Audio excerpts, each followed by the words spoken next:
Welcome in this episode of The Main Idea, where we look back at the previous episode of The Future of Sales, where we had as our guest speaker, Amélie Alleman. What did Amélie share with us? Well, she shared with us first her experience as an entrepreneur. She shared with us that in 2009, she started her consultancy business and her recruitment business really the traditional way by doing cold calling and really promoting her services and the value proposition. She sold the business in 2017, and we asked her, how did sales evolve between 2009 and 2017? And what Amélie shared with us was like, well, by 2017, she discovered actually the power of networking. Being already, after 3 years, she'd been nominated a Woman Entrepreneur of the Year. She discovered that actually having a network and building a network was much easier way and a better way to brand herself, and it made it much easier to attract customers. So she went from, let me say, pure selling a value proposition to branding herself and her business.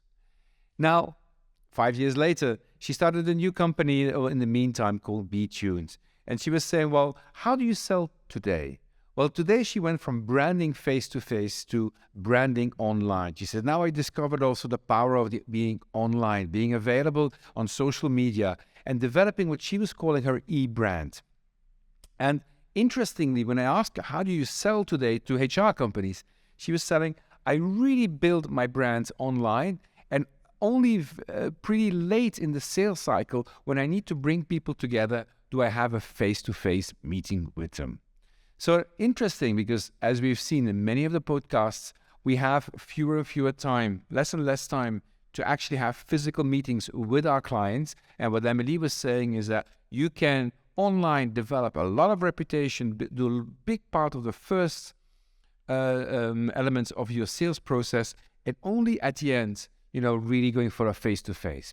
Interesting insight. Second element she was talking about was purpose.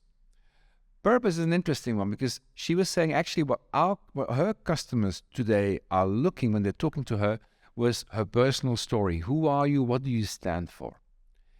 Interestingly enough, we challenged a little bit and we asked Amélie, but why is that? Why are customers now so interested in it? Well, could be some social evolutions, but it also has to do with the fact that there's a lot of competition out there.